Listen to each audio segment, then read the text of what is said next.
Welcome to Community Fraud Awareness Training, sponsored by Mid-Minnesota Development Commission and the Southwest Initiative Foundation. This training has three objectives. First, to inform you of scam basics. Next, to help you recognize scam warning signs. Finally, to help you become more aware of available scam-related resources. According to the Federal Trade Commission's Consumer Sentinel Network, there were over 5 million reports of fraudulent activity and over $10 billion lost in 2023.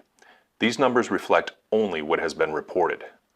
Between 2019 and 2023, the amount of money lost to scams and fraudulent activity has increased 317%. This has had a significant impact on our economy. The number one reported category is imposter scams.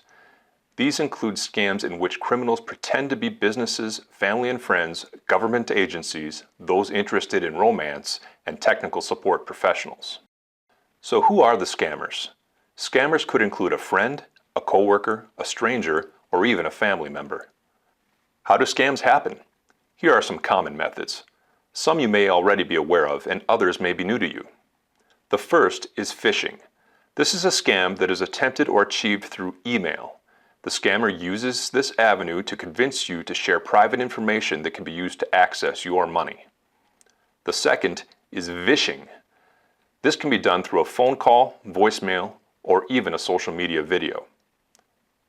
Next is spoofing. A spoof scam is achieved by imitating a phone number, website, email, or other communication. You may think you know who is calling or connecting with you, but it may actually be someone else using their phone number or address information. What your caller ID or email is telling you about the source may not be true.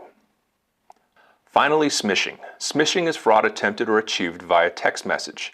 If you suspect someone is trying to scam you via text message, you should report the number to your telephone provider if possible, and then delete the text message.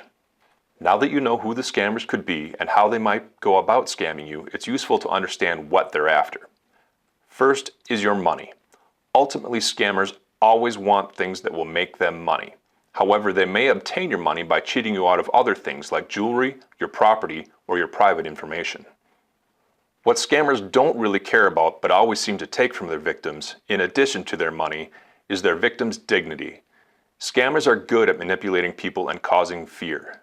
No one should feel embarrassed if they are scammed. Incredibly smart people are scammed all the time.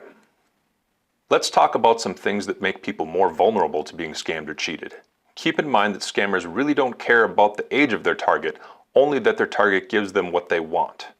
Some common traits of people who have been scammed or cheated include a regular income stream and/or accumulated assets, a polite, trusting nature, vulnerability, especially due to grief over the loss of a spouse, family member, friend, or pet, dependence on a family member or friend, loneliness or social isolation. Remember when I mentioned that there were over 5.4 million reports of scams in 2023? The actual number is much higher because so many scams go unreported. Common reasons for not reporting include loyalty to a family member, friend, or caregiver, fear of retaliation, or the loss of help from the person who is victimizing them. Remember, this can be someone who is very close to them. Concern that the authorities won't do anything or that they cannot recover what was lost. Denial of the reality that they have been scammed. Self-blame. The victim feels like they deserve to be scammed because they clicked the wrong link or answered the wrong phone call. Lack of awareness. The victim doesn't even know they've been scammed. Now let's shift our focus to scam warning signs. These are some things to keep attuned to, both for yourself and for those you care about. First, you are told to do something quickly. For instance, share account information or purchase a gift card and share the card information, and then not tell anyone. Next, the person who is talking to you, either on the phone, in person, or online, tries to make you feel bad for not doing what they're telling you to do. Next, the email or text message includes misspellings or poor grammar. Next, you are asked for personal information like a personal identification number, also known as a PIN, your social security number, or a password. Perhaps the cost of a product or service seems too high or even too low. You're told to buy gift cards, cryptocurrency, or make a wire transfer for payment. You don't know the person or the organization. Remember, if it seems too good to be true, it probably is. A According to AARP, there are 6 new scams you should be aware of. The first is the Paris Olympics scam. If you have a friend or family member who reaches out to you for help and they say they're at the Paris Olympics or another large event, you should be sure to ask some more questions to verify they are who they say they are. Next is check cooking. This is a variation of check washing. Check cooking involves using software to create new checks from yours. Whenever you need to mail a check, you should consider mailing it directly from the post office, rather than placing it in your unlocked mailbox. You may also want to consider things like online bill pay. Another new scam uses a delayed action sweepstakes model. The scammer may tell you that you've won a prize, but in order to claim it, you need to send them money for shipping or some other expense. This is always a scam. People really do win sweepstakes, but in a real sweepstakes, they will never ask you for money or information without verifiable documentation. Usually this will be sent via the US Postal Service, FedEx, or UPS. The virtual celebrity scam is often perpetrated using social media. Your favorite celebrity is not really going to reach out to you and ask you for help or to meet them.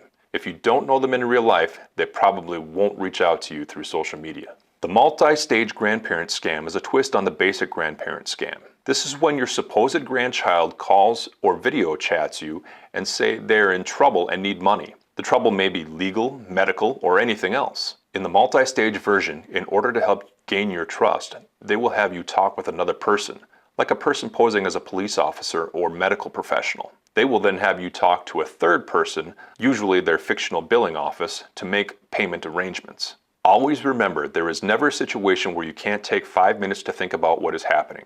And if a scammer tells you not to call someone, that's a sure sign you should call that person, or even your actual grandchild. Finally, voice print or artificial intelligence, also known as AI. The development of AI is moving at lightning speed. We'll delve deeper into this during the next portion of this presentation. So let's talk more about what artificial intelligence, or AI, really is. Put simply, artificial intelligence is technology used to analyze behavior, speech patterns, and other data. AI can be used for good things such as weather forecasting, writing, marketing, and data analysis. It can also be used to scam honest people by phishing, vishing, smishing, and spoofing. But how can you tell if the person contacting you is really artificial intelligence? You don't. That's the hard part. Instead, let's talk about things you can do to protect yourself and others from being victims of fraud. Now that you know who the scammers are, what they want, and how they do it, here are some tips for protecting yourself and your hard-earned money and assets. First, don't completely trust your caller ID. It could be a spoofed phone number. Second, call the person back at a number you know. If it's possible, use a landline or a different phone. Next, pause before clicking on a website or a link in an email. Just take a moment to think about what the sender is actually asking you to do. Never click on ads for software downloads, even if someone is telling you to do so. Choose a safe word for your family and close friends, a word that can be spoken to verify that the person is who they say they are. An example could be something as simple as bicycle or olive oil. This is particularly important when protecting yourself from artificial intelligence. The next slides will provide resources and tips on what to do if you suspect that you or someone you know is a victim of fraud or attempted fraud. First, contact your bank or credit card company directly. You can find the number on the back of your card or on your bank statement. Contact law enforcement to make a police report. Change your account passwords. File a report at https://reportfraud.ftc.gov. FINRA, or the Financial Industry Regulatory Authority, is a place where you can confirm the credentials of a financial advisor. Just call 1-800-289-9999. Understand the limitations of FDIC insurance. It does not cover losses that occur when you are the victim of theft, fraud, or robbery, and does not insure a non-deposit investment product. To confirm the legitimacy of any charity you are considering, go to ftc.gov/charityfraud or nasconet.org. That's NASCONET.org. Checking your credit report is a good way to catch fraud. Annualcreditreport.com is one of several websites you can use to view your credit report. Doing so will not impact your credit score. The Internet Crime Complaint Center, or IC3, is a fraud reporting website operated by the FBI. You can file a report at www.ic3.gov. Many counties now have property fraud alert options for people who own real estate. Contact your county recorder's office for more information. You can sign up for the Do Not Call list by visiting www.donotcall.gov, or you can call 1-888-382-1222. If you call, you must use the phone that you want added to the Do Not Call list. The Minnesota Adult Abuse Reporting Center, or MARC, is another reporting resource if you suspect that you or someone you know is being abused, neglected, or financially exploited. Call 1-844-880-1574 to file a report. This will be shared with the Sheriff's Office and the Human Services Agency in the county where the victim resides. Together, they will complete an investigation and make a determination. We hope that this information has been valuable to you. Thank you for joining us, and special thanks to Southwest Initiative Foundation, whose support made this presentation possible.